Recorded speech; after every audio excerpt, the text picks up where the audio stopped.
নানান জল্পনা কল্পনা শেষে অবশেষে 10 লক্ষ টাকা কাবিনে প্রেমিক সাইফুলের সঙ্গে বিয়ে হয়েছে আমরণ অনশনে বসা প্রেমিকা সুমি আক্তারের।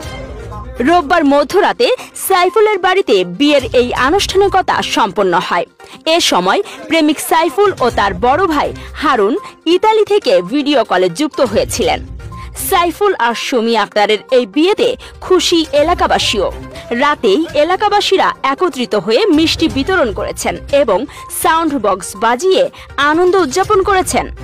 এর আগে গেল 14 অক্টোবর দুপুরে প্রেমিক সাইফুল অন্যত্রে বিয়ে করার খবর শুনে ভোলা সদর উপজেলার ভেলুমিয়া ইউনিয়নের টুমচর গ্রামে সাইফুল ইসলামের বাড়িতে গিয়ে আমরণ অনশনে বসেন প্রেমিকা সুমি আক্তার।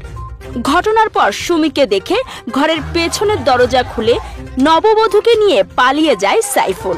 কোনোভাবেই যখন সুমিকে ম্যানেজ করতে পারেনি তখন তাড়াহুড়ো করে বাংলাদেশ ছেড়ে ইতালি চলে যায় প্রেমিক সাইফুল ইসলাম। আমার মাইরা তাদের প্ল্যান ছিল আজকে আমার মাইরা বাইরে ফালা দিয়ে তারা পালাইছে, দরজা আটকে তালা মেরে পালাইছে। জানা গেছে একই ক্লাসে পড়াশোনা করতেন সুমি আর সাইফুল ইসলাম। সেখান থেকেই তাদের দুজনের মধ্যে প্রেমের সম্পর্ক গড়ে ওঠে। ছেলে আমার সাথে দীর্ঘ 6 বছর রিলেশন করছে। রিলেশন করার পর সে তার পরিবারে সবাই জানেছে, এমন কোনো মানুষ নাই যে আমার সম্পর্ক জানে না। তার পরিবারে সবার জানানোর পর তার পরিবারও আমার ইভেন আমার বাসায় অনেকবার গেছে তার পরিবার। টানা 6 বছর চলে তাদের এই সম্পর্ক।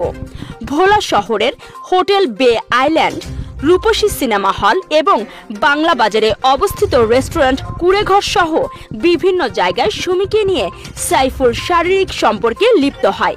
আসলে এই মেয়েটার সাথে দীর্ঘ 6 বছর এই সাইফুলের সাথে সম্পর্ক ছিল।